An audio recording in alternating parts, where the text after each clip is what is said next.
Faqala mengko dawuh sapa Habib An-Najjar wa mal yala a'budul ladzi fatarani wa ilaihi turja'un. Wa ma ta apa uli kedue ingsun la a'budu ra nyembah ingsun alladzi ing zat. Fatara ingkang ngatur sapa ladine ingsun. Khalaqatik sing gawe sapa ladine ingsun. Elamane ategese ora ana penghalang mujud li kedue ingsun min ibadati sange nyembah zat sing gawe ingsun. Al mujudi kang wujud apa muktadiha apa barang sing ndorong ning gone ibadah. La wa antum te sira kabeh kadhalika iku normale kaya mengkono-mengkono kabeh. Wa ilaihi lan maring Allah sarasan turjauna den balekna sira kabeh badal mauti sakwise mati. Fa yajazikum mongko males sapa Allah kum sira kabeh bi kufrikum kelawan kekafiran sira kabeh. Iki surat Yasin niku surat terkenal tapi sembuh niki sing oleh ngartekno. Begini nggih kula terangno sing umum mawon. Sing umum maknane boten khusus. Khusus sing maknane boten apa? Umum. Pertama dimulai dari Yasin ya. Saya berkali-kali ngomong Yasin itu mufassir itu ada yang cari aman. Ya, cari aman itu pokoknya sing gak resiko. Ngendikane biasanya Allahu a'lamu bi muradihi bidzalik. Gampangane muni wallahu napa alam. Karena awailu suwar kados Yasin, Hamim, Qaf itu termasuk asrarul Quran, sesuatu yang dianggap rahasiane napa? Rahasiane Allah atau rahasiane Quran. Tapi itu mufassir yang cari awal, cari aman. Tapi saya berkali-kali ngematur sebetulnya ada solusinya yaitu istiqmal. Berkali-kali kita kalau baca tiba napa sholatullah salamullah ala toha rasulillah sholatullah salamullah ala yasin habibillah. Jadi antara disiplin ikhtiyat, saya ulang lagi ya, antara disiplin ikhtiyat kehati-hatian itu tidak bisa menafikan istiqmalul ulama, penggunaan apa? Ulama. Ulama menggunakan Yasin untuk Rasulullah, sehingga settingnya berarti begini, Yasin ya Muhammad ya, saya ulang lagi, Yasin ya Muhammad demi Quran yang bijak, innaka ya Muhammad laminal mursalin. Jadi secara istiqmal itu sudah sambung, Muhammad kamu sungguh termasuk orang yang menjadi Rasul. Normal betul, normal sama dengan Toha ma anzalna alaikal Qur'ana litasqa. Toha ya Muhammad, saya tidak menurunkan Quran ke kamu litasqa supaya kamu celaka. Jadi dari istiqmalnya kalimat juga settingnya juga siakul kalam menunjukkan bahwa Toha dan Yasin maknanya adalah ya Muhammad, Muhammad. Kemudian karena ini tidak ada kepastian secara sanad, juga ulama ingin Quran tetap ada mutasabihat yang tahu hanya Allah. Kemudian tetap banyak ulama yang ngambil jalur ikhtiyat menafsirin apa? Allahu a'lamu bi muradihi bidzalik. Makanya kalau matur ikhtiyat jangan merubah istiqmal, istiqmal juga jangan merubah apa? Ikhtiyat. Sehingga kita tetap saja apa? Muni sholatullah salamullah ala toha rasulillah sholatullah salamullah ala yasin habibillah. Terus mazhab ketiga begini cara berpikir. Jadi muqtata'atul huruf, potongan-potongan huruf itu andekan Anda orang Arab dan hidup saat itu, seorang lagi ya, muqtata'atul huruf, potongan-potongan huruf itu andekan Anda orang Arab dan hidup saat itu, maka tahu maknanya. Tahu maknanya itu ngerti sing dikarepno senajan to lara detaile. Misalnya kita dalam bahasa Indonesia sering ngomong gini, kemudian mubalek tadi atau Pak Guru menerangkan A, B, C, D, A sampai Z. Kita tahu A sampai Z itu nggak ada mananya. Kalimat A sampai Z itu nggak tahu mananya. Tapi kita tahu bahwa yang cerita tadi mau ngomong bahwa sang mubalek tadi menceritakan detail. Apa? Detail. Jadi misalnya saya tadi dilapori seorang suami istri yang konflik dengan istrinya. Dia ngomong buruknya istrinya A sampai Z. Mananya apa? Cerita buruknya istrinya detail. Meskipun A sampai Z itu satu potongan huruf yang tidak ada maknanya. Ya seperti itu kira-kira Yasin, Hamim, Ain, Sin, Qaf. Jadi kira-kira inilah Quran. Itu dugaan ulama. Lah kepentingannya ulama hanya satu, jangan sampai ada orang yang protes kalau Quran untuk memahamkan orang, kenapa ada huruf-huruf yang tidak memahamkan? Sehingga ulama di kepentingan, tentu kepentingan yang baik, supaya ada analogi. Analogi itu kiasan bahwa seperti itu mungkin. Kayak kita ngomong tadi, saya punya teman cerita istrinya A sampai Z. Itu maknanya apa? Cerita detail. Sementara A sampai Z ya tetap potongan huruf yang tidak ada maknanya. Jelas ya? Jelas tenan to. Ojo kok pepeh kowe males berpikir terus Yasin Allah alam ora roh. Lan aku ora roh gak Yasin tok sak teruse yo ora roh. Paham, gayamu ora roh Yasin tok. Kalau Yasin hanya Allah yang tahu. Memangnya kowe roh liyane Yasin. Ya saya tak bedheki ayo. Waqilal yawmanan sakum kama nasitum liqa ayyamikum hadza artene kan yo padha ngene wallahu alam. Anak gue super wallahu alam. Ora kudu apa? Yasin. Oh, modelnya nak goblok untuk justifikasi, modelnya untuk. Kembali nasibnya orang gak ada yang tahu. Ya masuk gue tak takoki halal haram juga roh. Nek potongan roh wis bakat napa? Bakat. Saya ulang lagi ya. Jadi pentingnya ya di Yasin, Toha. Tapi kalau siakul kalamnya itu tentang Rasulullah, yaitu tadi Yasin dan Toha, tentu saya milih Kanjeng Nabi. Karena terusannya innaka laminal mursalin dan dalam Toha ma anzalna alaikal Qur'ana litasqa. Terus keempat, tadi saya sudah mengatakan 3 ya. Bariki pokoknya ngalim keren tenan. Keempat, ben sampeyan sing di pondok ke darani murid temalim, senajan to copy paste pokoknya mbok alim. Keempat kemungkinannya begini. Bahasa Arab itu kan ada abajadun hawazun khatoyakun. Lamun ini siapa lagi? Ayo jajal abajadun hawazun khatoyakun lamanun sa'afasun korosun tatahuda. Kowe cek hafal. Pokoknya A berapa? Pirohin? Ji, sing dikudukun kan abajadun terus ditulis ning haikal. Niku nak rambut keriting langsung lurus kan. Terus apa? A piro? 1 ba 2. Ayo terus no. 0102 terus. Abaja. Gak terus nak tok berarti bro. Abajadun hawazun abajadun hawazun hato. To berarti 9. Ya, hato ya 10 ya. Kun 20. Terus singhal ya hato ya kun anun sa'ab abajadun berarti berapa? 4 ya? Abajadun 5 ini. Apa? Berarti mau berapa? Tok songo ya? Tok songo 5 leres gitu. Kok mamang lho Mustafa mesti menang. Bab itu kan dia menang. Dan aku tawakal langsung gelem dan. Berarti tok itu songo ya? 5 berarti berapa? 14. Sehingga 14 itu cara ilmu falak dianggap ibaratun anil badri no. Mergo wayahe napa? Bulan purnama. Bulan purnama itu kan 14, 15, 16. Jadi awalul badri sing kecelo ayamul bid. Iku piro? Nek umumnya poso bid itu 13 apa 14? 13 ya. Tapi sing karuan di 14 iku. 14 15, 16. Nah karena Nabi itu adalah badrun ibarat rembulan terus dianggap aja Toha itu 14. 14 itu berarti awalul badri. Mereka tamamul badri itu 14 kalian pinten 15. Iya terus ana ulama sing carane mengkaitkan Toha maknane Kanjeng Nabi mereka anta badrun anta samsun. Nah sama nak takok Gus kok ora milih 15. Iku sirinya gini, jadi tanggalan itu sing 14 mbek 15 sak mukhtalaf ale. Engko anggere nasibe 14 ana sing darani 15. Sing 15 nasibe ana sing darani 16 atau 14. Mergo bulan itu mesti mukhtalaf ale. Tapi jelas kalau awal apa? Mudawwar, awal apa? Sempurna itu mulai pinter. Sekawan welas. Mulane sekawan welas 15, 16 mulai jumbo. Jumbo itu koyo 14 ya mirip 15, 15 ya mirip 16. Paham ya? Terus ada yang cara ngitung itu begitu. Makanya ketika Nabi baca Hamim, Ain, Sin, Qaf itu orang Yahudi kaget. Ama'aka ya Muhammad asqalu min hadza. Apa kamu masih punya ayat-ayat yang lebih dahsyat ketimbang ini? Terus dihitung Bung Yahudi.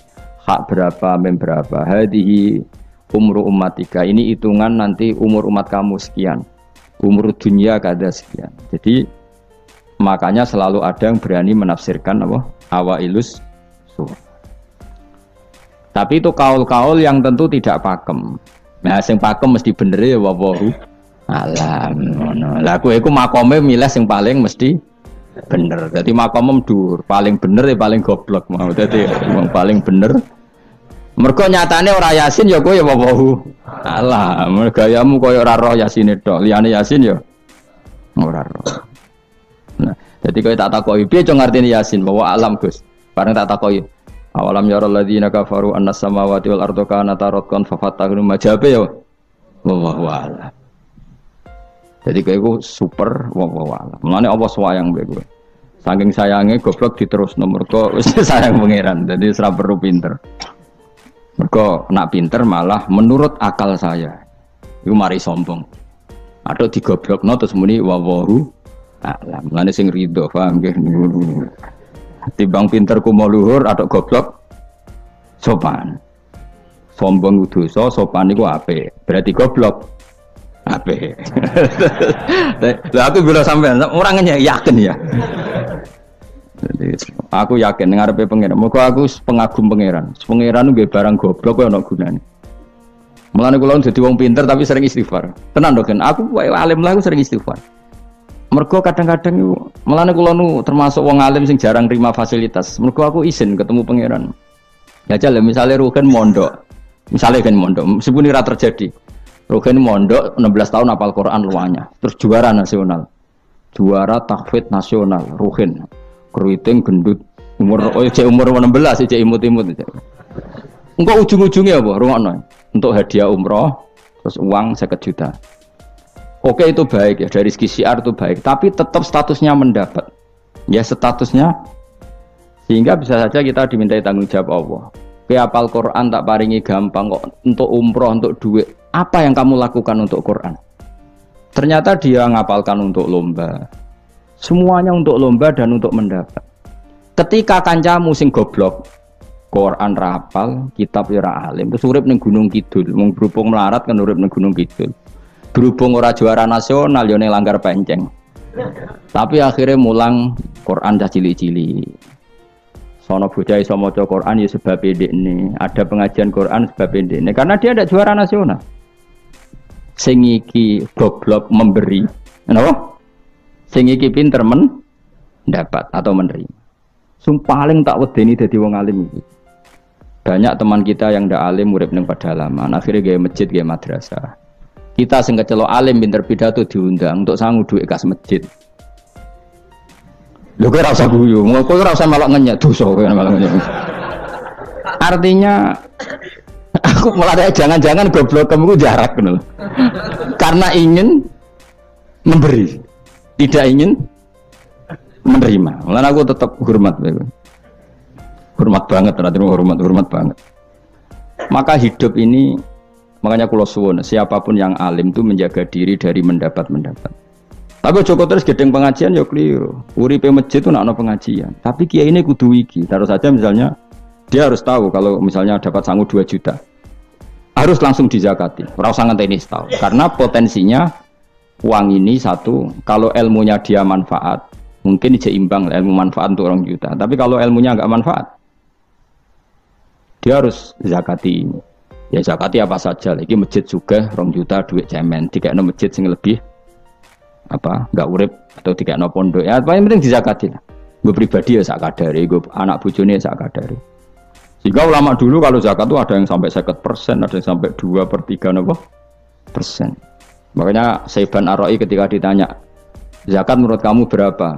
Saiban Ar-Ra'i, ya zakatnya wong khawas ta wong am? Wong khawas. Ya wong khawas iso 100%, iso 50%, iso 80%. Karena tadi dia takut hisab. Umpama aku kenal sampean ngene iki kok ora krana ngaji Jalalain wedi hisab. Karena kalau kenal ndak di luar ngaji paling ya misalnya aku di daerah santri nggak di luar ngaji. Paling kon mijeti, kon gowo tase. Ya sudah seperti itu, reputasinya semuanya khadzun nafsi. Tapi kalau kenal seperti ini kenangannya kan saya ngajar Jalalain. Kowe mulang belajar. Semuanya tentang Quran, semuanya tentang ilmunya Allah Ta'ala. Sehingga sebaiknya kita ya kenal hanya gini-gini saja, ora usah akrab teman-teman. Mari ruwet.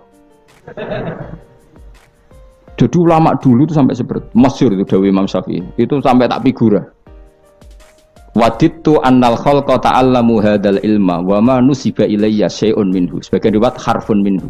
Saya suka kalau semua orang belajar ilmu saya, maksudnya ilmunya beliau tentang fikih. Tapi tidak satu pun dari ilmu itu dinisbatkan ke saya. Jadi intinya Imam Syafi'i ingin orang itu belajar halal haram, belajar caranya haid gimana, basuh kok haid itu piye, nak tolak piye, iddah piye. Kemudian nggak perlu kenal saya, kata Imam Syafi'i. Karena dia yang diinginkan adalah semebare ilmu Allah Subhanahu. Orang kok terus dimenet umat sakmene nak nggih rombongan wali songo selisih piro. Lha iku mergawe jenenge napa? Tapi misalnya rano sing mergawe ya rano sing ziarah, jadi repot zaman akhir. Ya sudah seperti itu. Makanya kalau ini cerita ya, ulama itu orang paling tersiksa karena tadi kalau dia ngomong semuanya adalah wallahu a'lamu bimuradi bidzalik, problemnya pertanyaan itu. Quran turun untuk memberi penjelasan. Lalu bagaimana kalau Quran sendiri tidak jelas, yaitu awailus suwar. Karena tersesa itu maka ulama memberi satu analogi, meskipun tidak yakin tapi bikin satu kiasan. Kira-kira maknanya seperti ini. Ya saya tadi punya tamu yang cerita jeleknya istrinya, cerita A sampai Z. A sampai Z itu nggak ada maknanya, tapi kamu tahu kan maknanya. Nggak ada maknanya, tapi kamu tahu maknanya. Maknanya apa? Detail. Paham ya? Nah orang Arab itu tahu. Andaikan kamu orang Arab hidup saat itu tahu. Quran itu begini, hamim. Dia tahu. Ha itu merujuk apa? Mim merujuk apa? Jelas ya? Tapi tetap saja kita tidak tahu yang semestinya, sehingga kita tetap ngendikan wallahu alam, dan itu makom tertinggi, itu makom sampean semua. Lah saya milih makom sing dek-dekan, mulane nerangno mau iku makom dek napa? Dek sing makom dhuwur napa? Wallahu alam. Sampean milih makom dhuwur tapi gak manfaat. Kula milih makom dek tapi napa? Manfaat. Kayak tawakal itu makom paling dhuwur, tapi akhirnya nganggur, klunak-klunuk ning omah. Sing ora tawakal do mergawe duwe karyawan manfaati wong akeh. Ki milih ndi? Jare kancaku, sakjane ora tawakal. Angger gak di toko ora nganggur dhewe. Cuma aja wong kiai ora ada alasan dadi nganggure, alasane apa? Tawakal. Jelas.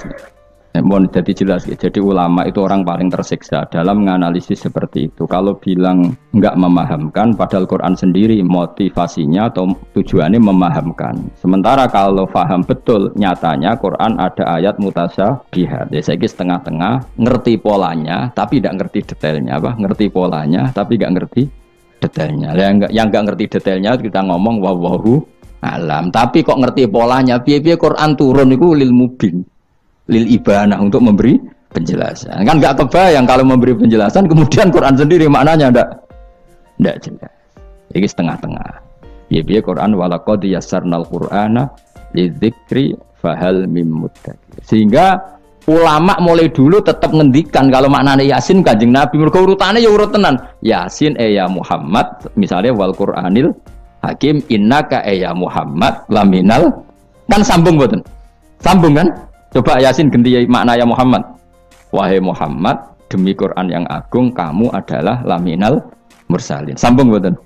Toha misalnya, Toha ya Muhammad ma anzalna alaikal Qur'ana ditasqa. Sambung betul. Sambung. Makanya mulai dulu ulama berani sholatullah salamullah ala Toha Rasulillah sholatullah salamullah ala Yasin Habibillah. Sekarang kamu pakai makna sing makome sampean tadi, makom wallahu a'lam. Berarti gini, sholatullah ala Toha ala wallahu a'lam. Sholatullah salamu ala wallahu a'lam. Lho kok sawangane kok kemilah goblok malah pinter. Apa ora milah wis dadi. Nah ya makanya kita warai. Jadi ndak semua ulama cara pandang seperti itu. Jadi setengah-tengah. Ya napa? Tengah-tengah. Jadi detailnya wallahu alam, tapi tetap kita tahu pola. Nila caranya ngerti gimana? Saya Nawawi Banten ngikuti guru-gurunya, termasuk cara pandang gitu. Kenapa kita ngartikan Toha ya Muhammad? Anggap aja tok tadi berapa? 9 ya. Ya 5. Itu sudah awal Lailatul Badri karena bulan mulai seriku tanggal pinten?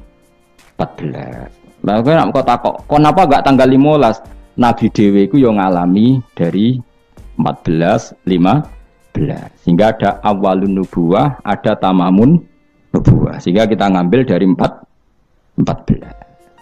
Ya itu kan ya sambung terus gampang. Ya tapi aja terus nak ngono terus Yasin mbok hitungi kabeh nganggo abjadun yo keliru. Ya seperti itu pun kita butuh sanad. Ya saya ulang lagi, seperti itu pun kita butuh apa? Sanad. Dan sanad saya sampai para guru-guru kita sebagian itu memang mengartikan Yasin itu Muhammad, kayak tadi sholatullah salamullah ala toha Rasulillah, sholatullah salamullah ala Yasin Habibillah. Coba kalau sampean apa enggak bermaknani Kanjeng Nabi, jadi sholatullah salamullah ala toha ala wallahu a'lam bareng wa alam mbok sifati Rasulillah, kan aneh. Jadi utusannya Allah iku wonge wallahu a'lam. Kasus gak? Oh kasus. Oh kriminal besar, penjara tenan. Jelas ya? Jelas ya? Nah, jelas pinter. Berarti soleh ngaji kamu pinter. Sesuk ora sama angkat terus pinter, no? Benar. Nah, inti dari cerita Yasin itu begini, Allah menceritakan pada kekasihnya yaitu Kanjeng Nabi Muhammad SAW bahwa di antara metode dakwah itu kirim utusan. Ya saya ulang lagi. Dulu Rasul itu di ibu kota kan ya. Rasul semua itu yang Rasul betul.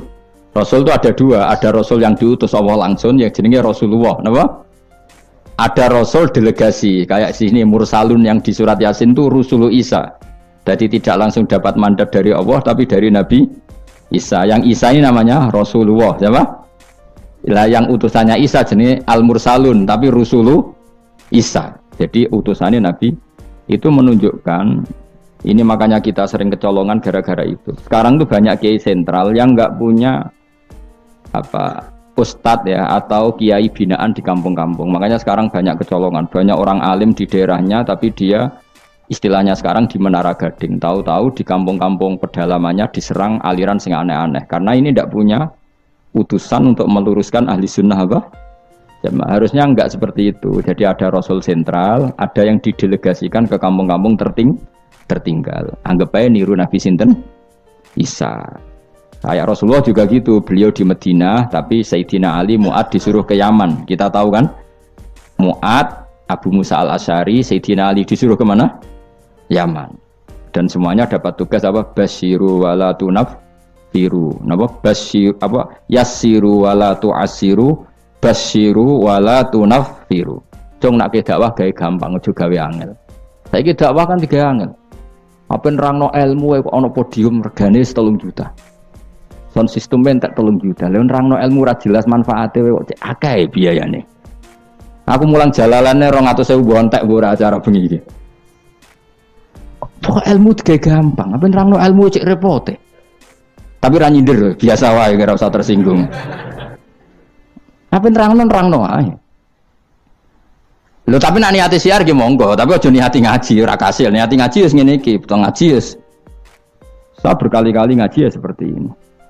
Karena ajarannya apa? Yasiru wala tu'asiru. Gawe gampang. Gawe gampang nerangnone ya gampang, hitope ya gampang. Masyarakate digawe gampang, sing penting ora dosa. Sing penting mboten apa?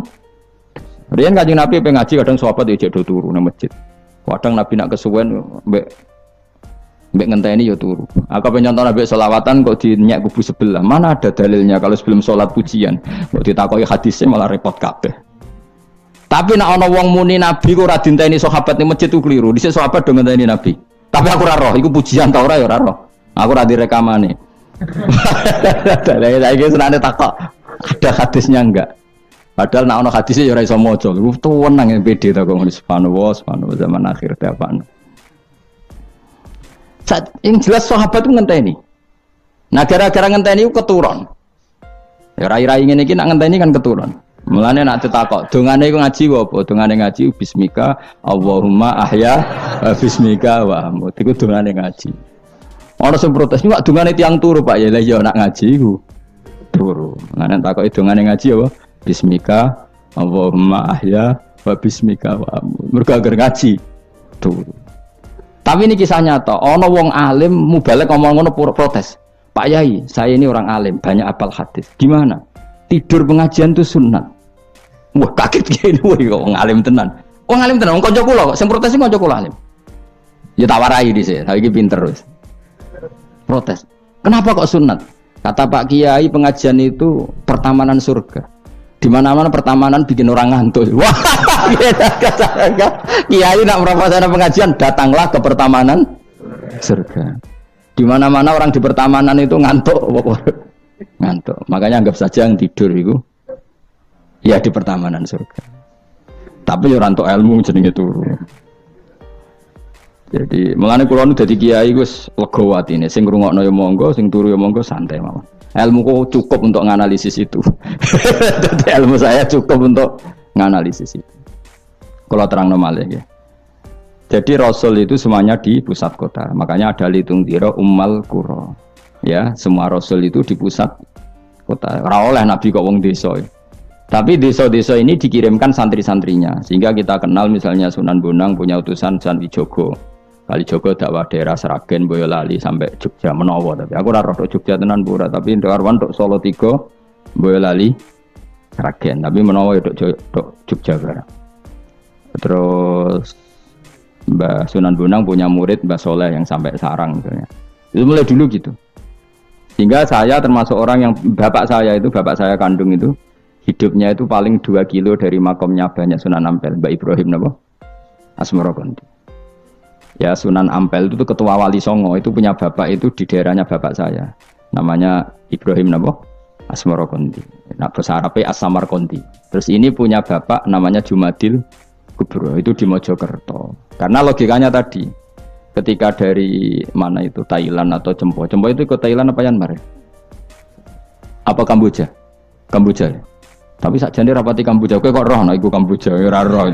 Pokoke Cempo lah. Ya kalau enggak Kamboja ya Thailand. Atau kubu sebelah ngono iki. Kok angel temen redaksi ini. Daerah sebelah maksudnya daerah sebelah. Angel nerangno wong sufi angel. Mergo kowe wis terjustifikasi, penting ku nak ra paham muni wallahu alam. Kacau. Gayane sopan tapi itu pelemparan tanggung jawab. Nah, dugaannya para sejarawan, saya termasuk yakin yang versi ini kan beberapa sejarawan itu kan macam-macam. Ono sing nulis buku profesi, biasanya rapati paham. Umpamanya nulis itu profesi bentuk royalti. Ono sing kiai alim paham sejarah tapi mau nulis wedi ra ikhlas. Nggo biasane nulis iku rada golek dhuwit. Ono sing ora nulis ya ora paham koyo kowe, penting seneng kiai. Iku makome ya dhuwur. Penting seneng kiai. Nah keyakinannya banyak kiai itu Sunan Ampel itu lahirnya di Cempa. Jadi di bawah Ketuban itu sudah ada. Sama beberapa ibu putri Cempa.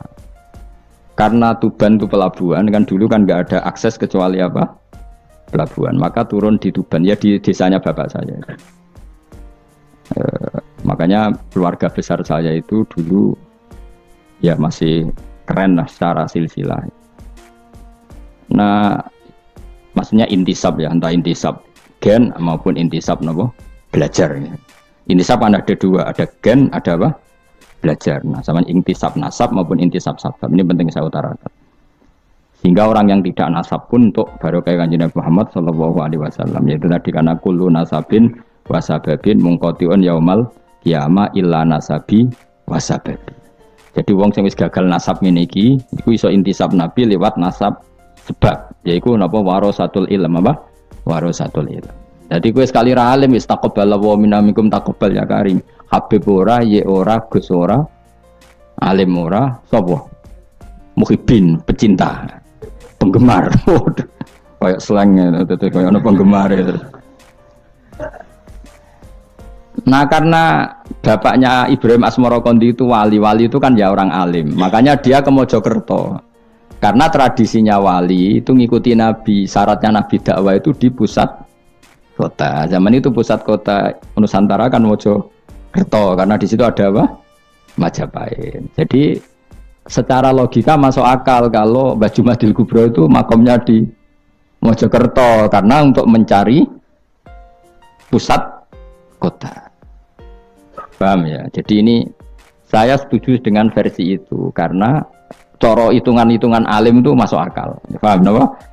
Singgah di Tuban karena pelabuhan, milih Mojokerto karena pusat kota. Karena semua nabi itu litung ziro ummal qura wa man haulaha. Nah, kemudian para nabi ini karena sentral di daerahnya, beliau untuk ke pelosok-pelosok kirim utusan. Itu disebut id arsalna ilaihimus. Nah, utusan minimal 2 karena biar ada temannya. Ono konco ngrumpi, konco rembukan. Nah, dhewean kan repot.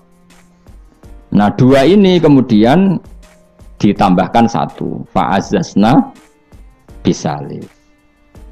Terus sunnah keempat, biasanya dalam proses dakwah itu dibenci banyak masyarakat. Kemudian Allah selalu bikin 1-2 orang yang mau iman dari kampung situ. Ya, dalam konteks ini Habib An-Najjar disebut wajah min aqsal madinati rajulu yas'a. Jadi polanya Allah ini akan terulang terus. Kalau kamu di dakwah di desa binaan maka yang nolak banyak, tapi selalu ada 1-2 yang menerima kamu. Nah ini yang awal 1-2 menerima kamu, insya Allah awal dari kebaikan segalanya. Asal kamu sabar. Dan itu harus dilatih. Dimulainya dari mana? Ya dakwah ilallah walillah. Tapi kalau motifnya sudah uang, akhirnya kita repot. Daerah ini prospek karena ngerti HE kiai. Daerah iki ora prospek ora roh HE. Akhirnya sing ora prospek udah mek sugihan di ritual sing kejawen sing cara zahir sirik dijauhi para kiai. Bareng diserang kubu sebelah kene bengok. Nah kelakuan kok ngono iku apa-apaan, paham ya? Jadi kita ini sudah salah kaprah. Jadi dakwah ning daerah prospek ekonomi maksudnya. Tapi ora gelem dakwah ning daerah bina. Lho kula gak ada cerita niki demi napa? Demi kebenaran kalau ungkapno. Di Pasuruan itu ada desa namanya Cowek. Itu dulu bapak ke sana itu pakai truk power. Truk power. Itu kampung situ riyen abangan. Saat ini termasuk menjadi kampung terbanyak hafidnya. Itu sekarang saya teruskan sudah jadi kampung yang maju itu hafid terbanyak termasuk terbanyak itu di situ. Itu dulu bapak ke situ truk power. Nah, truk power iso munggah. Saya masih ingat kecilnya dijak ke sana. Terus sekarang yang dulu dibina bapak saya sudah diputu. Sekarang saya teruskan. Saya masih dakwah di sana. Kadang ya doawan ke saya. Keren. Mulane kalau nganti saiki ya ora perlu tak ceritakan. Saya masih punya desa binaan di Kalimantan, di beberapa daerah itu santrinya ngaji di saya tak bina. Karena tadi ada yang di sentral, misalnya saya di Jogja gini namanya sentral.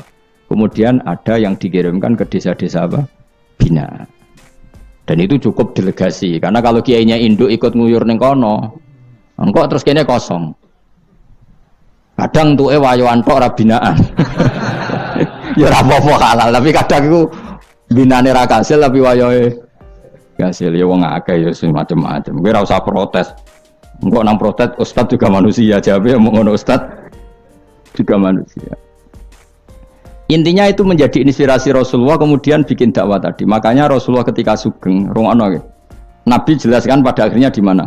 Madinah kan. Anggap saja Madinah itu ya Umayyah Qura. Tentu Umayyah Qura pertama itu Mekah. Terus kampung kedua Nabi Budi Madinah. Saya beri contoh ya.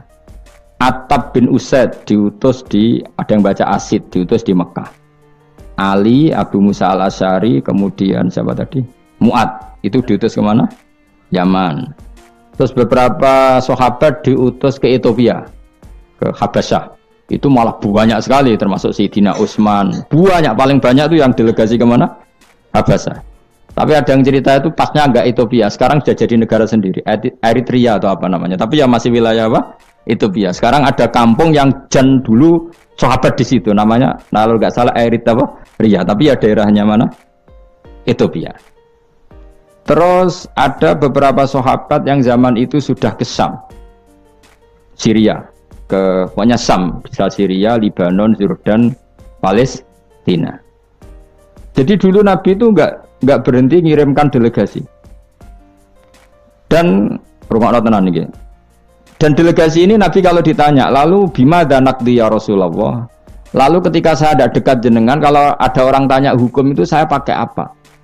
Kata Nabi ya bi kitabillah, kamu panduannya ya kitabullah. Kalau ndak fa bi sunnati Rasulillah. Kalau ndak al-khikil asbah bil asbah wan nadhir bin nadhir. Ya mirip-miripkan lah, yang mirip ya mirip, yang mirip ya mirip. Sehingga Imam Suyuti itu punya kitab namanya Al-Asbah wan Nadhir. Jadi cari kemiripannya. Apa? Misalnya begini, rungokno tenan. Hukum itu kan mesti ada master. Ya kalau kamu menjadi pakar fikih itu hukum itu mesti ada master. Master ini kemudian menelurkan furu. Nah furu' ini kalau dalam fikih disebut hadal hukmu mufarra'un ala kata. Hukum ini dicabangkan ngikuti indukan ini. Misalnya begini, rungokno awas ya. Misalnya hukum begini. Tak warai. Engkok ketara kowe pinter ta ora? Mergo aku jek berharap kowe pinter. Ana wong iku jimak bojone ning wulan Ramadan, rino. Napa? Rino. Hukume piye? Jimak bojo ning Ramadan hukume batal ora? Batal. Pinter senadok pinter separo lah. Kemudian jimak bojo ning wulan Ramadan tuh hukumannya berat. Yaitu kafaronya selain qada harus merdekakan budak atau puasa 2 bulan berturut-turut. Kalau ndak memberi makan orang 60 orang miskin, satu miskin untuk orang satu mud. Pokoknya berat hukumannya. Disebut tidak kubro. Rungono. Lalu menurut Imam Syafi'i, pelanggaran dengan sanksi seberat itu adalah hanya untuk jima. Sehingga kalau kamu batal lewat makan, ya tidak kena hukuman seberat itu karena makan tidak jima ya tidak makan. Cara cangkem elek wis suwe mbah nang jima ra makan ra jima. Cara cangkem elek. Mergo jima dianggap terlalu seru, meskipun halal dianggap seru. Cek kurang ajar ya poso-poso batal demi jima bojone. Ya tentu iki contoh bojo ayu, bojo elek wis ora kepikiran. Ya coba bayangno mosok lho Gus, ngempet sedina ra kowe bojomu elek dadi ra bayangno. Kowe kok coba bayangno ambek awakmu to. Iki bayangno iku wong Arab mangane daging, ke mangane mendoan. Mendoan tempe kamane apa sing tahu apa badem yo tahu susur terus apa jadah terong yo mesti subhanallah ora iso dikiyasno wis mangane mendoan bojone elek ora ngarah kecelakaan ngono yo bayangno wong Arab mangane daging bojone ayo wis Mustafa khusulah cara wong Arab sing ayu bangir ngono wis ora ngarah iso ngempet tak jamin. Posisi gelem halal. Jadi kau coba yang awakmu dhewe sing mangane napa? Mendoan tahu susur kan. Jadah. Iku ora seretan nek sak apik. Kula pertama mangan jadah iku kaget. Kula niku kan rada kiai lho. Rada kiai iku nak mangan niku golek sing gampang. Bar jadah tak pangan kelet kabeh bingung. Suwe-suwe ning Jogja kulino kan. Aku dhisik ora kulino mangan yang seperti itu. Suwe-suwe saiki kulino. Alhamdulillah ora tau keleleden. Pertama keleleden. Aneh cara daerah kula kan apa? Aneh. Pomene jenenge jadah kok elek temen. Kira apa maknane jadah? Jenenge tok sing elek, rasane enak. Maksudnya jadah ketan sing enak ora mbok terusno. Oh, musuh zaman hoax ini bahaya nek gak diterangno detail. Rungokno tenan, iki tak latih alim ya, mergo ilmu barokah. Kula nu untuk barokah ulama-ulama sing mun kabundut maupun sing ijek sugeng. Kemana? Sehingga cara Imam Syafi'i ya jima itu tidak makan itu tidak jima. Oke, kita setuju. Karena jima itu dianggap terlalu serem. Napa? Ya serem tuh misalnya begini, kowe mertamu gone rugen, terus mangan segone kan normal, terus pamit. Kan nyelek kamar aku menjima bojoku. Kurang ajar ta, tamu ngene kurang ajar ta. Ya kurang ajar. Tapi cara pikiran Imam Malik, ini mazhab Maliki. Kenapa hukumannya seberat itu? Kenapa hukumannya seberat itu? Karena hadku hurmati Ramadan min ghairi udhrin syar'iyyin. Melecehkan Ramadan, tidak menghormati harkat Ramadan dengan tanpa udzur yang syar'i. Sehingga kalau kamu makan mie atau makan sate atau makan jadah tanpa udzur syar'i, tanpa sakit, maka hukumannya sama. Karena dianggap melecehkan Ramadan tanpa udzur syar'i. Imam Malik cara berpikir, memangnya jima bojo statusnya haram kan tidak zina. Jima bojo status halal apa haram? Halal, bedanya apa dengan makan? Kejima lebih mangan bedanya apa dalam hukum halalnya? Sama kan? Kenapa hukumannya berat padahal jima itu halal? Karena hadku hurmati Ramadan min ghairi udzrin syar'iyyin, merusak kehormatan Ramadan tanpa udzur syara' sehingga dihukum seberat itu. Kalau gitu tidak harus jima, makan ya sama, rokokan ya sama, apa saja sama. Paham ya? Ya sudah seperti itu, namanya al-hikin nazir bin nazir wal asbah bil asbah. Maka menjadi lazim dalam hukum fikih ketika sesuatu disebut itu mewakili yang lain, yang semakna, jadi buat kias. Saiki wong malah gergakno sunah Nabi keliru. Sunah mana? Sunah mbahmu. Zaman Nabi Sugeng wis ana kias. Justru Nabi menyuruh kita pakai kias karena sunnah itu tidak cukup. Kenapa tidak cukup? Karena Nabi yang pernah dilakukan Nabi tentu jumlahnya terbatas. Mau tidak mau dalam hukum terkini kita pakai qiyas. Nah, saya sidik-sidik orang oleh qiyas kudu sunnah. Maka untuk melawan seperti itu saya kudu cangkem elek gerem. Tapi cangkem elek kerape ulama kok cangkem elek. Malah tak wakil lo kowe sing wis pantes cangkem elek ngono. Kalau di murid cangkem elek kan ya kok kowe ngono maksudnya ditakoki. Gimana hukumnya salaman setelah sholat? Oh enggak ada tuntunannya, bid'ah. Jare sing sitok kubu sebelah mau carane. Jare sing santriku ya rada kurang ajar kok kowe ini. Jare santriku, ya enggak usah dihukumi bid'ah, biasa saja. Mana ada di fikih hukum biasa saja? Ya pokoknya biasa saja. Alasannya apa? Kamu setelah sholat ke kamar mandi boleh enggak? Boleh. Kamu setelah sholat kencing boleh enggak? Boleh. Ke kamar mandi kencing boleh.